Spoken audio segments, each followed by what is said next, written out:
welcome back to the How I Got Greenlit podcast. I am one half of your host, Sam, and I am joined by writer, director, and the creator of Project Greenlight, Alex Keledjian. Alex, how are you? I'm ready to rumble.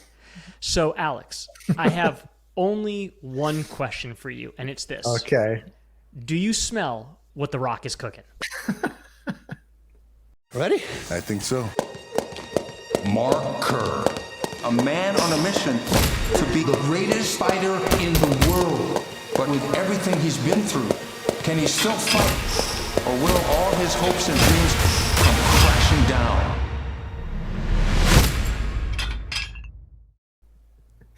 down? Turns out The Rock can cry. Mm-hmm. I don't know if he could cry if he was playing a dog surgeon. Okay. But I think he was able, because of contextual clues, to access the painful moments of his wrestling career. Okay. And to come up with some real emotion. So his acting in this film that we'll be discussing today, The Smashing Machine, is one of the highlights. And it's probably, since like The Rundown, the best I've liked The Rock. Okay. So my next question is, would the corpse of Robert Redford approve of The Rock's performance? Because once again, we are not doing a Robert Redford retrospective. So that's okay. So in an effort to be relevant, we have committed a cinematic atrocity, which is talking about this movie over the oeuvre of fucking Robert Redford. So Shame on us. Yes, it is a running gag. We are not doing our Redford show today, as we promised. We will. But God damn it, we had to get some A24 navel gazing in beforehand. Yeah. So I sort of made you see this movie at about, I don't know what time it was for you. It must have been like 10 at night. A little backstory for me. I am an old professional wrestling fan. I loved professional wrestling in the 90s of the Attitude Era when The Rock was huge. And I remember the very first time ever that The Rock was on Saturday Night Live, the very first time ever. And I watched it live because I knew this was a huge deal, that a wrestler was going to sort of make that transition just for a moment into mainstream entertainment. And I sort of feel like after now 20-something years, that has finally come full circle. And I'll tell you right now, here's my overall opinion on this movie. Just really to sum it up. Is it a boring movie? Yes, to me. Is it a movie that was solely created so that The Rock could try and win an Oscar? Yes. I half expected the vanity company to be called Oscar Begging Productions in association with Please Won't You Love Me Academy Entertainment. Was it worth watching for me? Yes, only because I was interested in whether or not The Rock could do it. Could roll. Yeah, if you have no interest in The Rock whatsoever, Alex, my question is this movie actually worth it?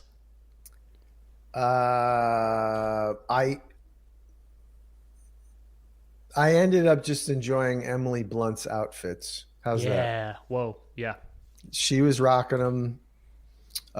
She looked amazing. I think these characters were supposed to, or in reality, something like 10 to 15 years younger than both these actors. So that's point one. So they both look great. They look their age. I wasn't like, why are these middle-aged folks, in reality, The Rock, as he did in real life, like could not continue fighting into his, early to mid 50s. He would just be assassinated. So it did feel believable. The other thing that I love watching now is they should have a new like Instagram, which is like Juice Watch, and it's watching an actor deflate like a fucking discarded birthday balloon after a party.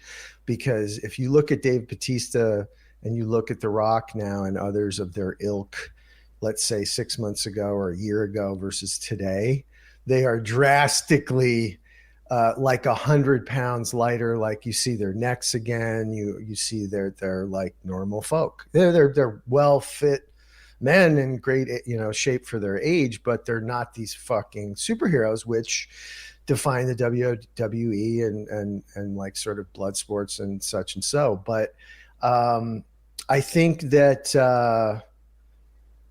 I don't know.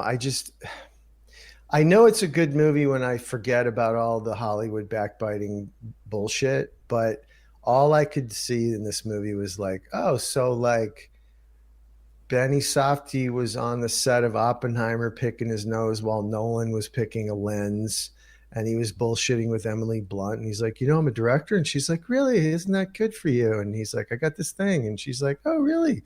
I did Jungle Cruise with DJ. He's a great guy. And one thing led to another. I don't know who this movie is for. I don't know who it was made for. Time out. It's for The Rock. That's what I'm saying. The audience, Yeah, the audience. So it's like you could say you personally are like a wrestling fan, but this is really an MMA movie. I know there's a big bifurcation in that kind of audience pool, but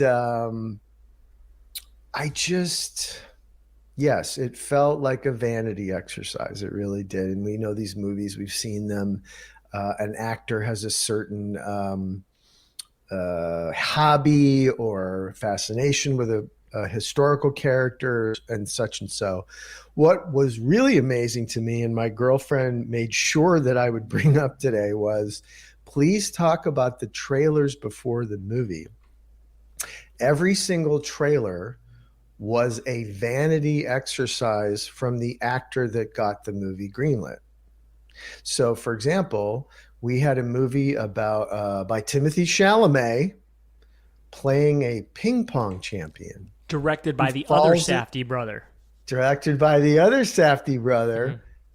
And starring Gwyneth Paltrow. And I remember Gwyneth talking about it some months ago and saying, ooh, I just did a sexy movie with a young, hot lead, and it's a May-December romance, and ooh la la.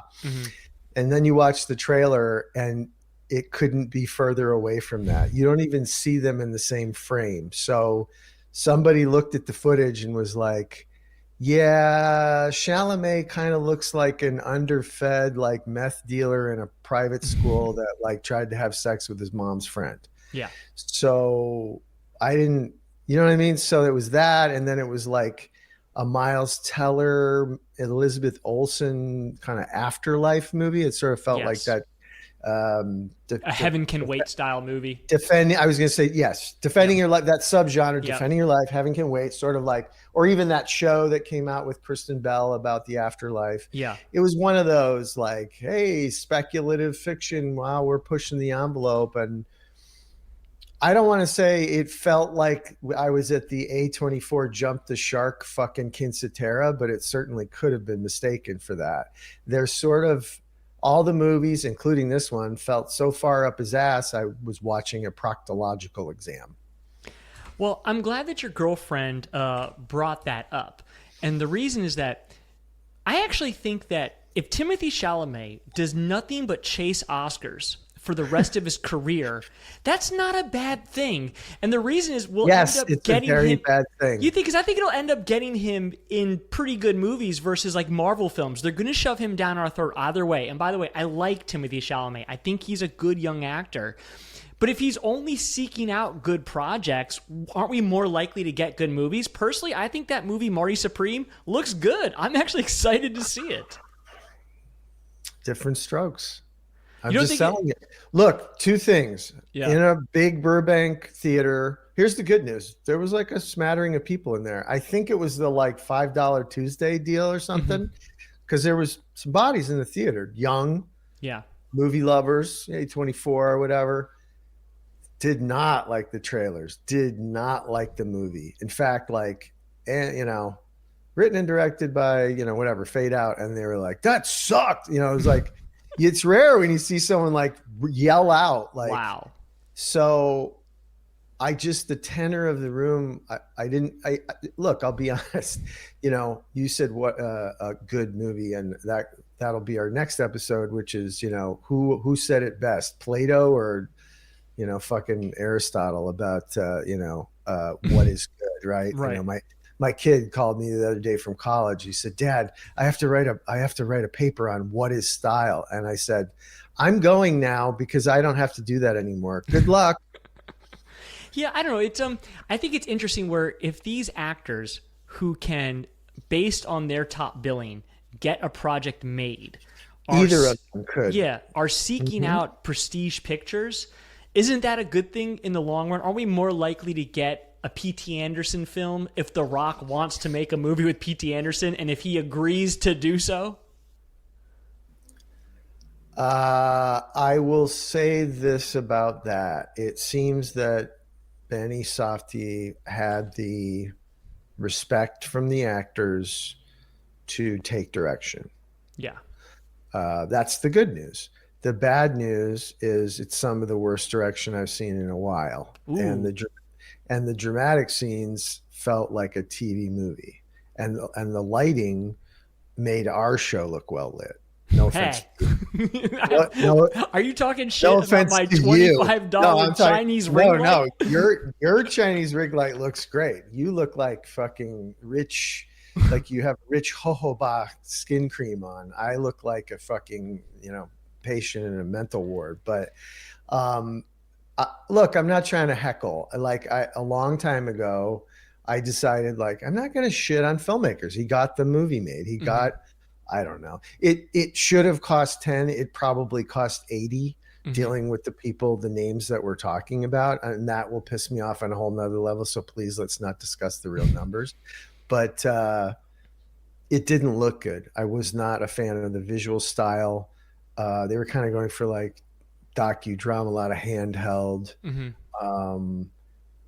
It's just that the domestic scenes looked like a bad set and lit like a grid in a fucking high school video class. It just didn't look good. I'm just saying technically. No, totally. So that's just that. I mean, take it or leave it. The fight scenes were okay. Right.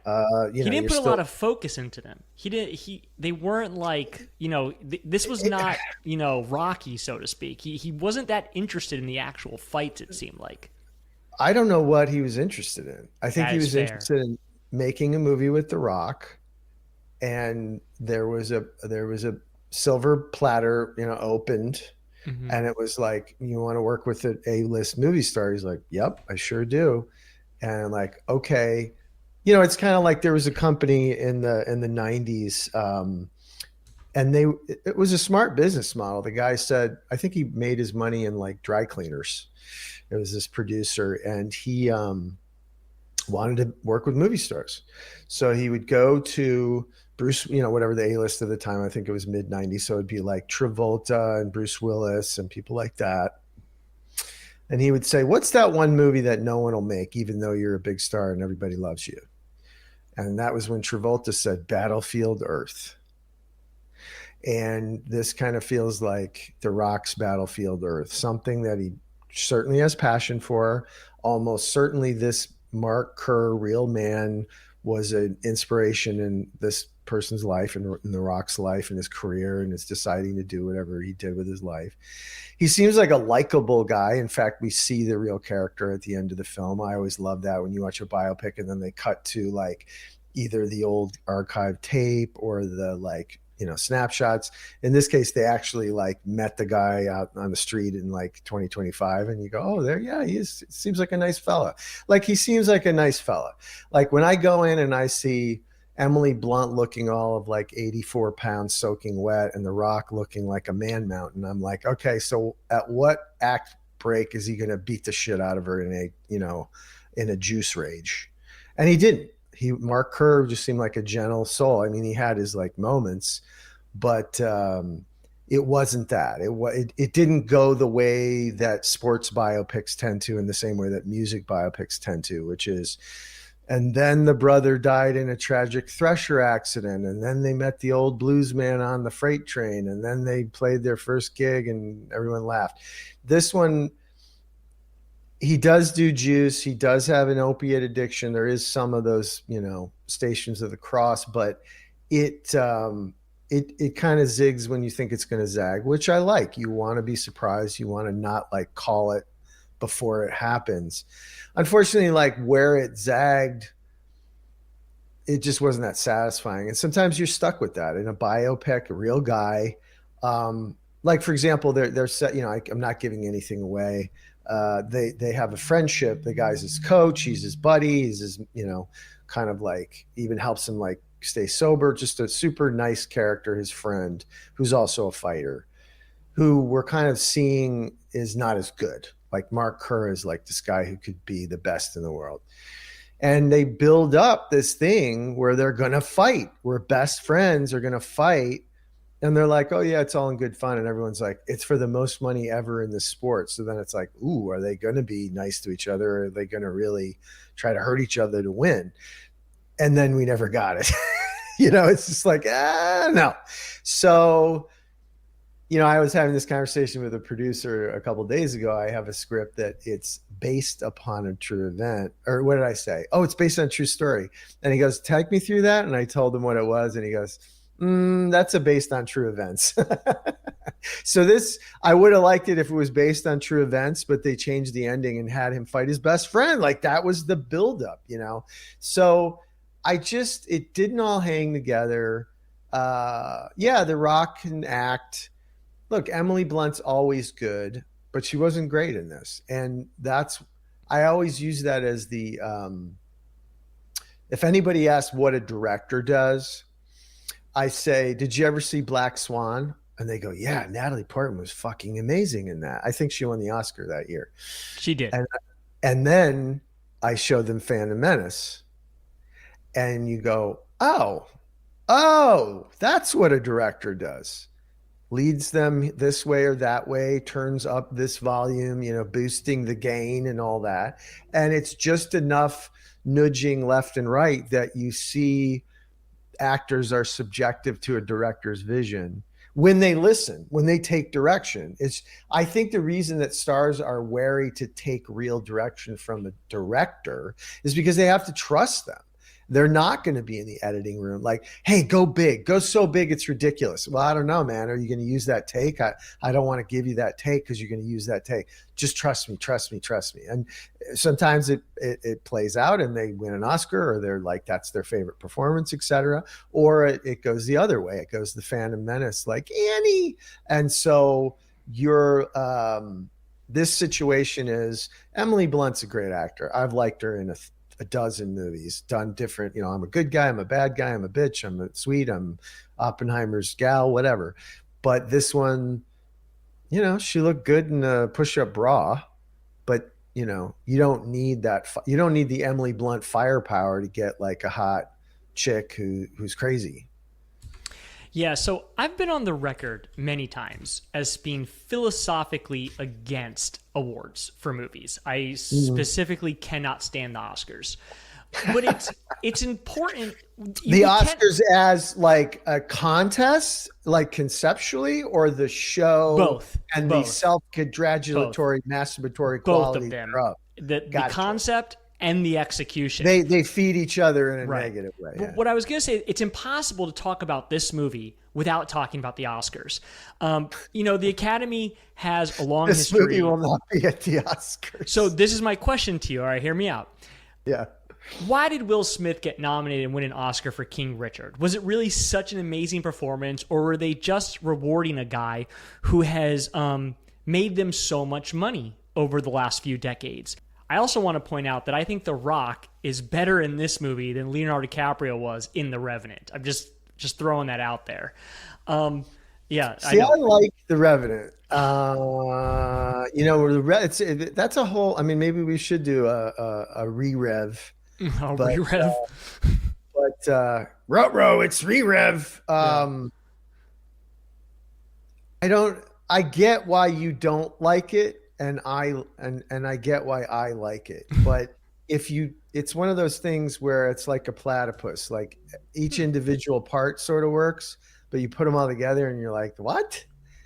So like Tom Hardy over the top, like Leo over the top, like, the adherence to the single take over the top, blah, blah, blah, blah, blah. But I don't know. There's something about, maybe I just like that genre of like, man against nature. And it really is visceral. And, I hate cold weather, and it's like a horror movie to me, just watching like how cold they must have been, So I get you. I mean, let's not go off on that. Do you firmly believe then The Rock is not going to get nominated for this movie? Because I think he's going to, unless they can't stomach it. I firmly believe that I know what you're saying. I mean, let's be honest. The history of the Oscars was a way to distract the industry from unionizing. There's an old quote from Napoleon, and he said that, somebody asked him like, well, how do you lead men to their deaths? And he's like, oh, that's easy. You just give them a piece of colored ribbon. And do you it think says he's a lot going to get? about Do you think he's going to get it though? Do you think he's going to get the nomination at the very least? No, I think this movie's going to get iced out. Is that primarily because of box office? No, I'm just saying you had said something, and I understand, and there probably is some links to that. But what you in essence, what you were inferring was, the grand poobahs of the business control the box office, control the Oscars, and occasionally throw a little gold statuette to say, thank you for making us $1 billion on that stupid franchise. And I'm here to tell you that's not how it is. I think it's more like any other social group, which is there's cool kids and there's less cool kids. And the theater nerds are never going to let the high school football star be a lead. Yeah. They'll let him play in the play because it might bring some more audience to the 7 millionth version of fucking Joseph and his amazing Technicolor Dreamcoat, but they're never going to give him a lead. Do you know what I mean? Oh, yeah, 100%. And they definitely don't want to lose to him either. No, and we're all mean girls on some level. And so, the Academy voter base is like an 81-year-old woman who once won, best assistant draper under fucking Edith Head in 1959, but she wields a mighty sword now, let me tell you. And I just don't know if she knows who The Rock is or cares. Now, you could say that somewhere in the deep bowels of the AMP, at whatever it is, POS, that somebody's telling somebody we got to get we got to get revenant again. We got to get relevant again. Look, Moonlight wins. Moonlight makes 4 cents at the box office. That Chloe Zhao Wandering in the Wasteland movie wins. I don't even know the fucking name of it. Nomadland. And Nomadland. Yeah. Yes, and you know why I didn't see it? I'm like, oh, I should see it. And literally, all the people that I trust came. The first responders like yourself were like, don't bother. Or that obscure Irish movie about the deaf woman that learns the value of $1. I mean, like, what? Like, I'm just tired of it. So I just think that this movie is neither fish nor fowl. It's kind of appealing to people that are rock fans, right? Yeah. Hey, come see him like do something different, but not really. He's punching and jumping and smacking and smelling the cooking, and but then it's like a melodrama that's not good. Yes, there was absolutely a flatness to this movie. That was the major thing I noticed while watching the film. I was like, it just seems to lack energy. The whole movie just seemed to lack like a forward thrust. Things just kind of happen. You're in places, but there's not a lot of drama as much as they want there to be. Again, I was drawn to The Rock. I was fascinated by him. There is a scene in which he loses his first fight ever, and you watch him make this long walk from the ring to his locker room in which he eventually just breaks down. And I thought that was real acting. Now, I'm going to cop to something. I'm going to admit to something. I'm fascinated by non-actors. And even though The Rock is the highest paid actor in Hollywood, to me, he's kind of a non-actor. He'll be a non-actor. I like that the Safdie brothers choose non-actors. In that Marty Supreme movie with Timothée Chalamet, they chose one of the billionaires or millionaires. No. They don't say they. So that we're in a post. We're in. There was the Coen brothers, right? Correct. And now there's Ethan, not Joel. Yeah. And we should talk about that for a minute. Yeah. I don't think, I'll see the other movie just because you're going to make me see it eventually. Yes. But I think we're going to find that a brother is not the brothers. I don't know what the ephemeral difference is, but this didn't feel, I liked Uncut Gems. Yes, You me know what I too. mean? And I like Kevin I was- Garnett in it. To my And I point. was, yeah, Yeah. exactly. And, Right. and the And news. a lot of Yeah. those people were just Yeah. off the street. You could tell, and they were great. So both Safdie brothers, even though they're individuals at the moment, you can tell have a fascination with non-actors. And I like that. It takes me all the way back to when I was in film school and they made me watch this really like ridiculous Americana film called The Best Years of Our Lives.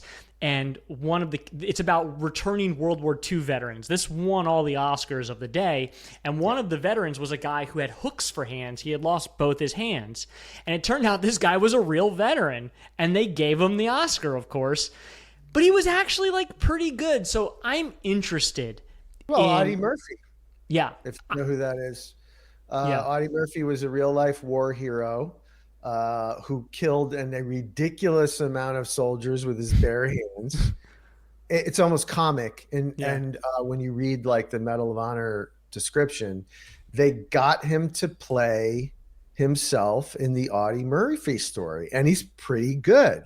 And the funny thing about that story was they changed the reality of what his heroics were because they didn't think that audiences would believe how many motherfuckers he killed single-handedly. They changed the story.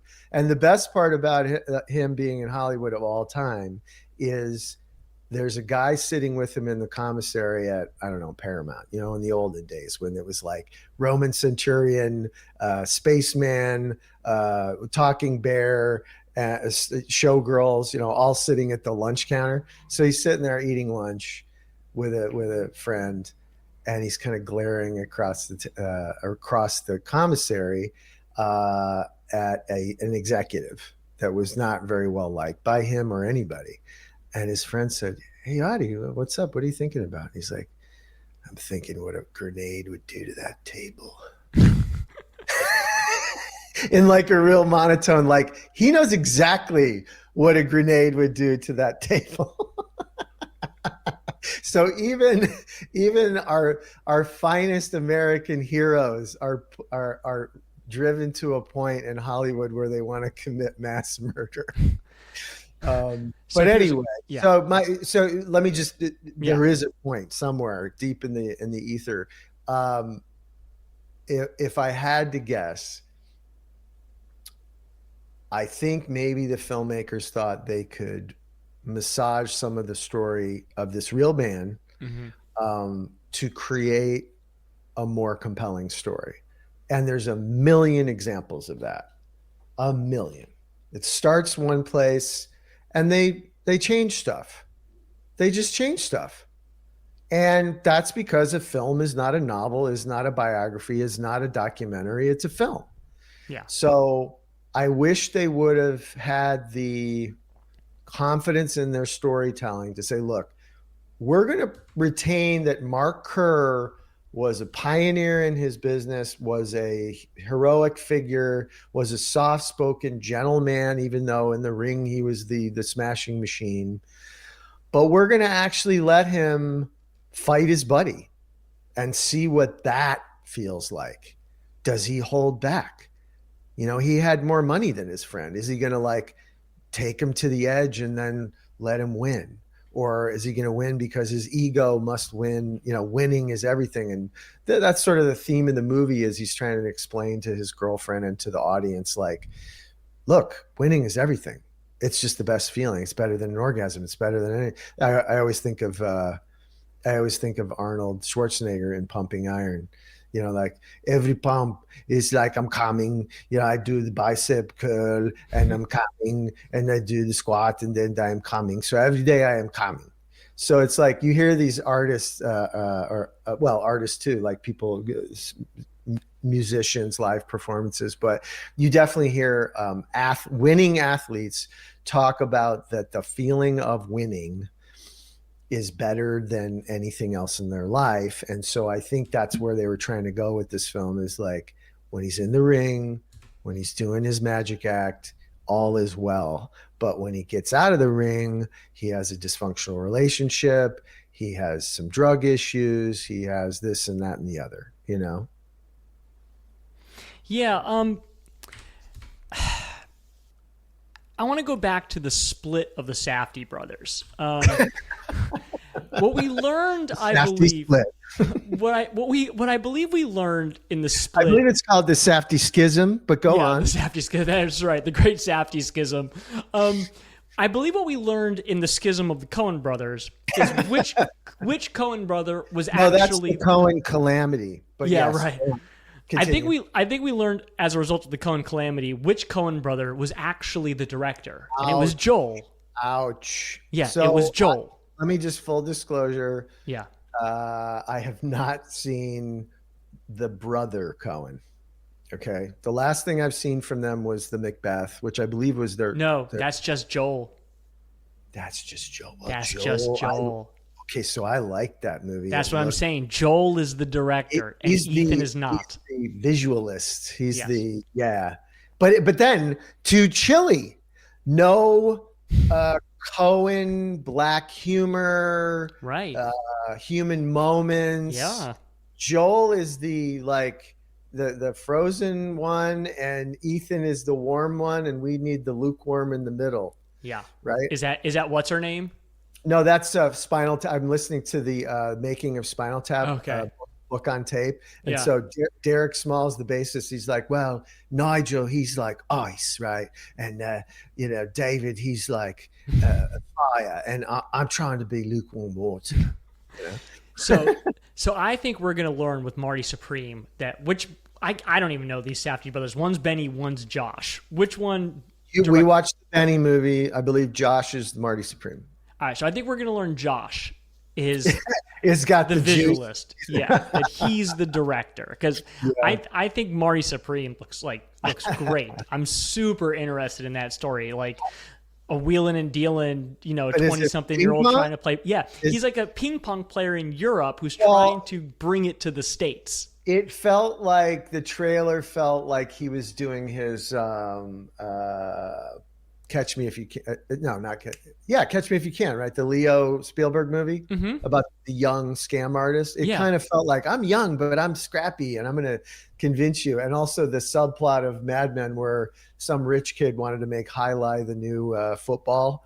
If you remember that series of episodes where they were like, what? Highlight? Right. I do remember that. Yeah, I literally, because, my girlfriend kind of would side eye me after each of these trailers. And I finally just leaned over and I said, for good or for bad, the studio system, other people made decisions about what projects were going forward. And they told actors, you're doing this, show up on Monday. Thanks. Whereas now I really do believe this material is entirely driven by the whims of actors. 100%. And if you've met actors, like any other group of human beings, some are smarter than others, but you have to sit there and go, yeah, that's a great idea, DJ. That's awesome, DJ. Of course it's, produced by his manager, ex-wife and her brother. And, I've not heard great things about people who've worked for that group. So, and Jungle Cruise, by the way, Jungle Cruise. Just saying. The last thing that came from Emily and DJ. To be fair to that group, right? They made another movie based off of a Disney World theme park ride, and it was called Pirates of the Caribbean. So they probably thought to themselves, we're going to make a lot of money with this Jungle Cruise movie, because I believe Jungle Cruise is also a Disney ride. Am I wrong? Oh, it absolutely is. Yeah. But the backstory we should do, that's a whole great story unto itself. I happen to know the guy that was one of the original writers on Pirates, and he wanted to do tell it? The story. Yeah. Yeah. What happened was it's close-up time. Well, he wrote he loved pirates, and he was like, we haven't seen a good pirate movie in years, and the only previous one at that time was a epic bomb. I believe it was called Cutthroat Island or something like that. Yes, And with Gina Davis. Gina Davis and Rennie Harlan. Carrie Ewells, I believe. No, maybe. I thought the lead was Matthew Modine. Maybe it's him. I thought it was Carrie Ewells. You mean Carrie Ellis? I call him Yules. Yeah, I guess it's Elvis. I guess it could, yeah. The fella. Well, no, you know why? He was the Dread Pirate Robert in Princess Bride. Yes. And would have been a better pirate if they just said, hey, do another pirate thing. So it was actually Matthew Modine, and that was part of the problem. But yeah, Rennie Harlan was married to Gina Davis at the time.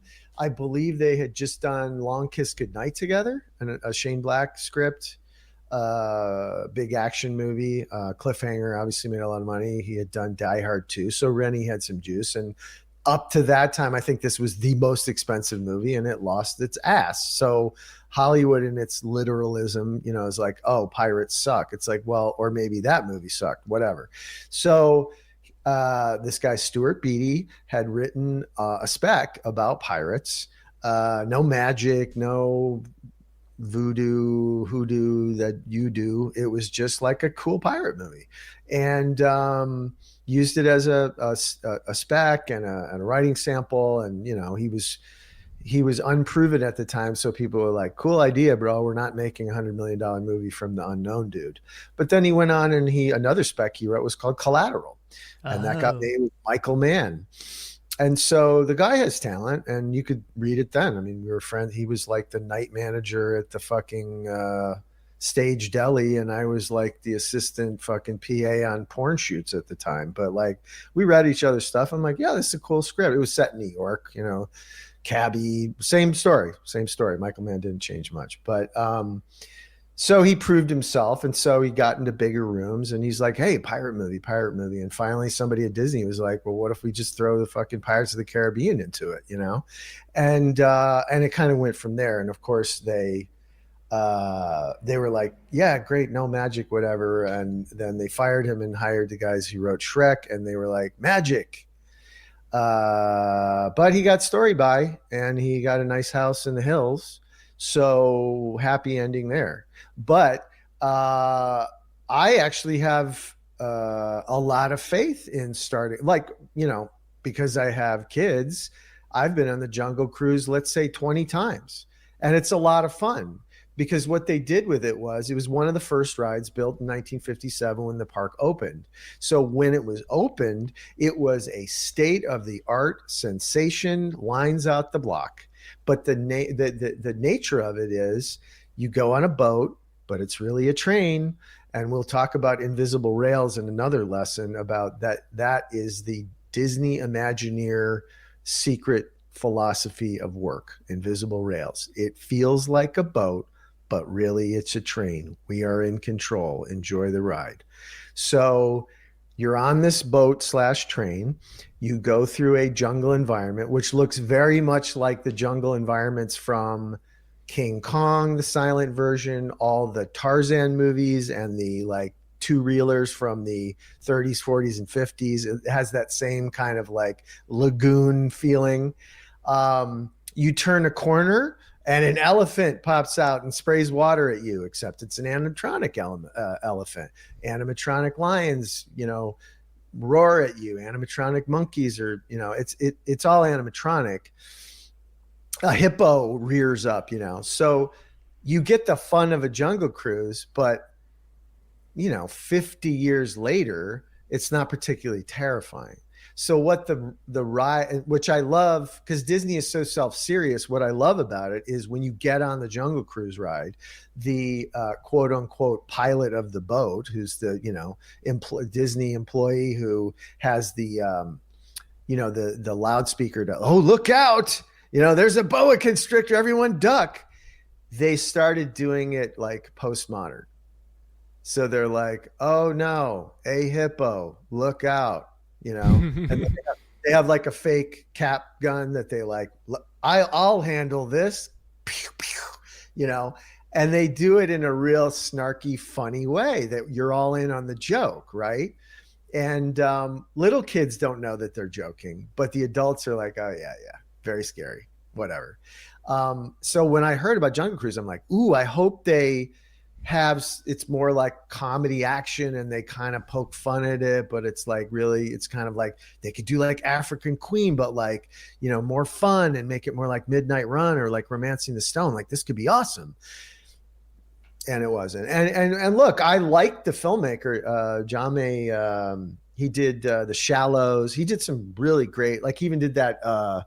He did that film for Netflix that just came out, TSA versus Jason Bateman or whatever. Did you see that one? Yeah, I know exactly what you're talking about. Yep.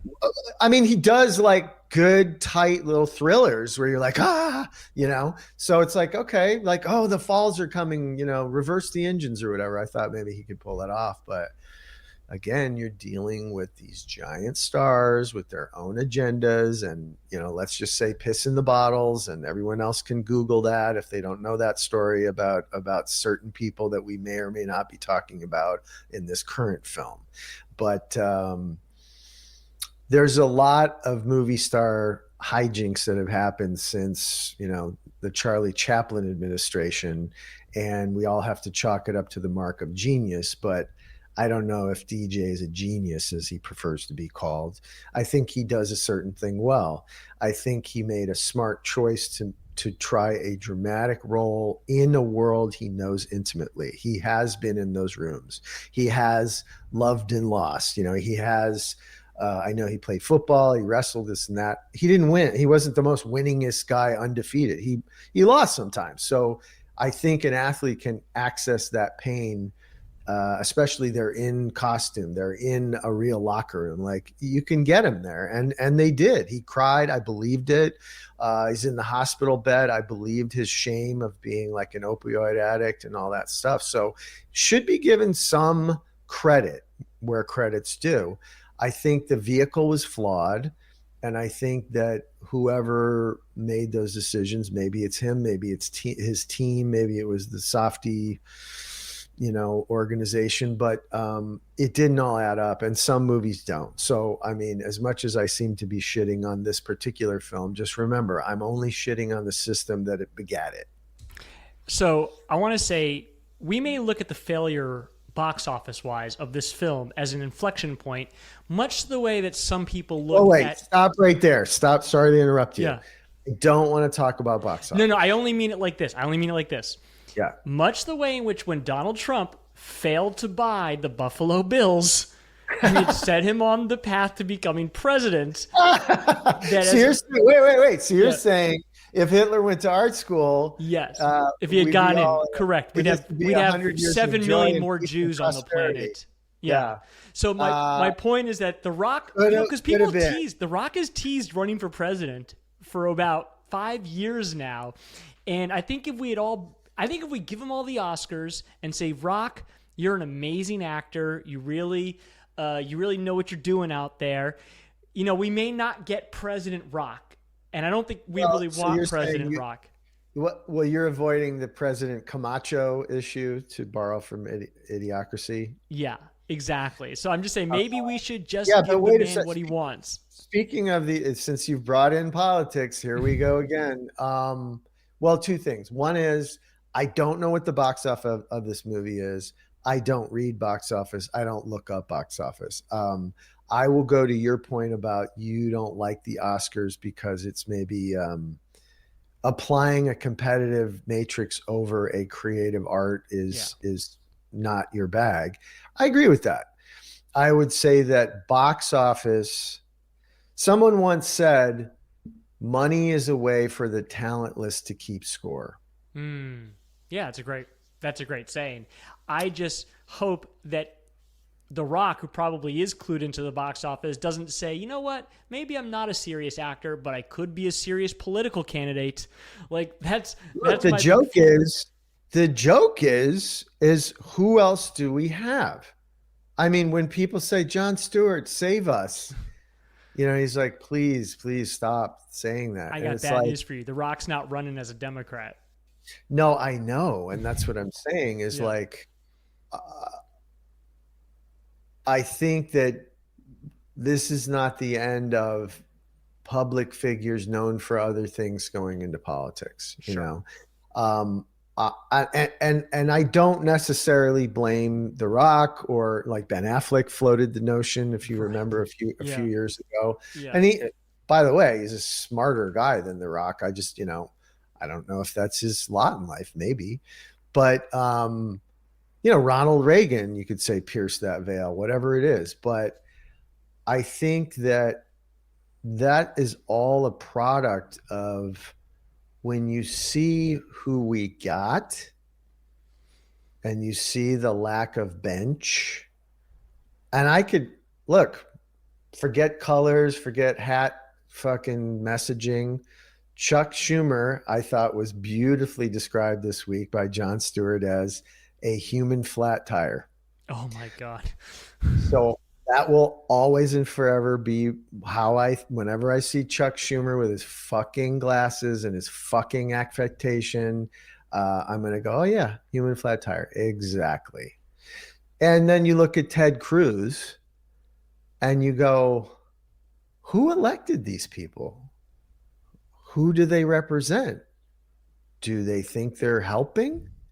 Do they enjoy the sound of their own voice? Is this driven by the same level of narcissism that, Don Johnson recorded a music album? Like, where is all this coming from? Why are you here? And who gave you the fucking keys to this country? So, to be blunt with you, if it was a primary race between Ted Cruz and Dwayne "The Rock" Johnson, I think I'm going with Dwayne "The Rock" Johnson.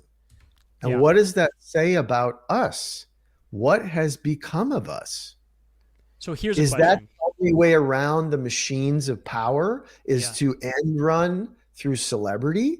Right. Because that's what Trump did. Trump, the establishment hated him. Mm-hmm. Ted Cruz, he's a joke. Mario Lopez Rubio, hey, fuck him, he's a problem. JD Vance, oh, he's the new Hitler. Yeah. I mean, they tried to cockblock him from get-go. Sure. And he used celebrity and did an end run. So what else are we to do? So I have an important question. Let's say there's a presidential general election in which the Democratic nominee is, I don't know, Elizabeth Warren, and the Republican nominee is Dwayne Johnson, and you do a write-in ballot for The Rock. Mickey Mouse. No, let's just say you do a write-in ballot for The Rock. My question is, does Dwayne Johnson get that vote?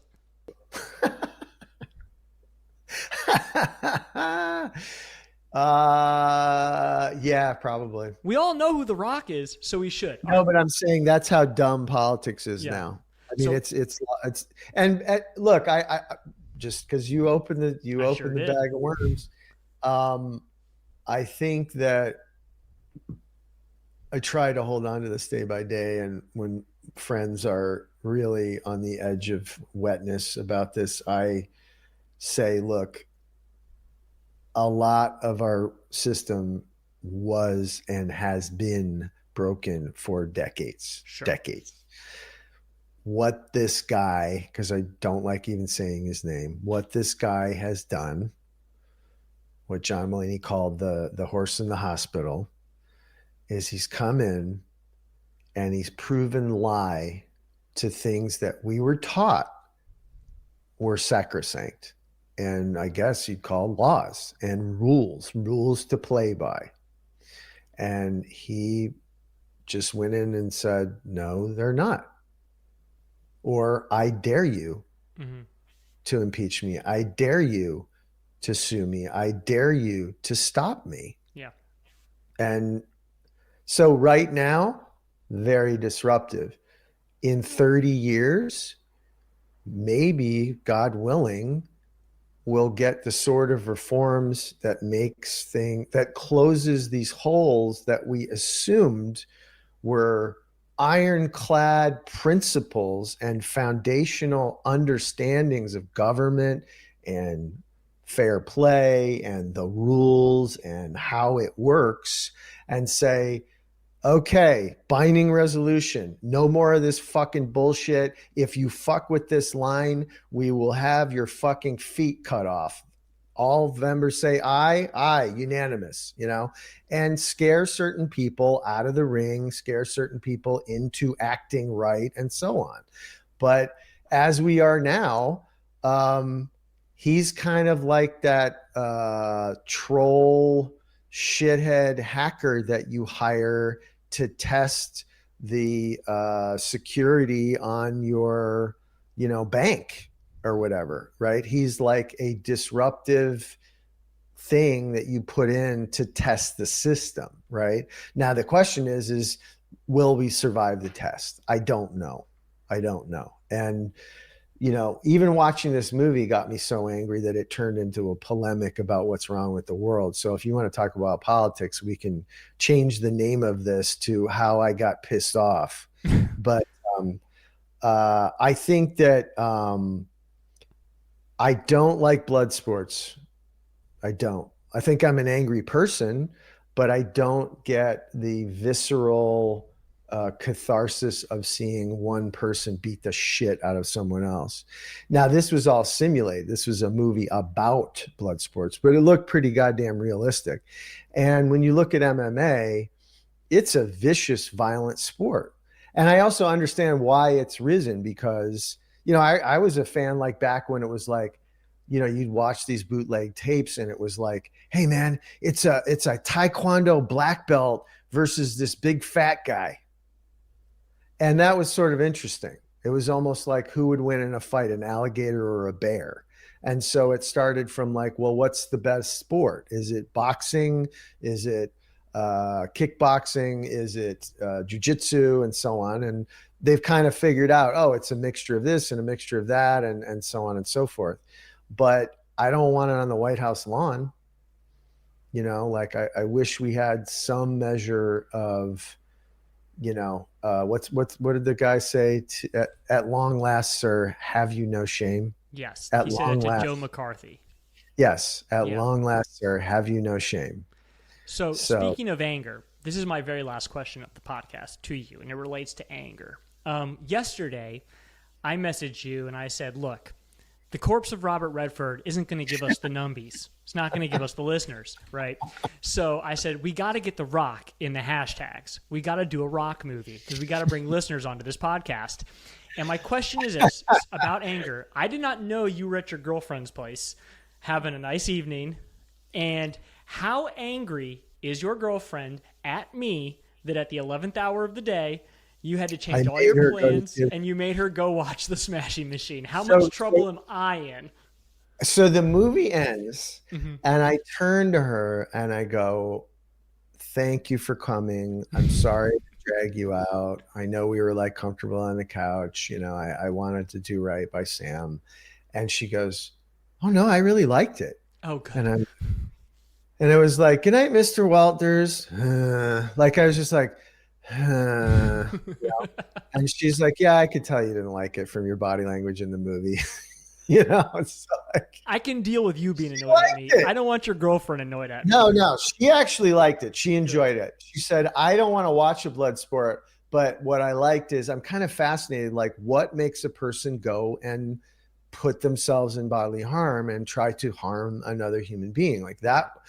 She was like, to see like, how do they live and what drives that and whatever. And so that part was interesting to her. I don't know, man. I just, hey, look, they can't all be winners.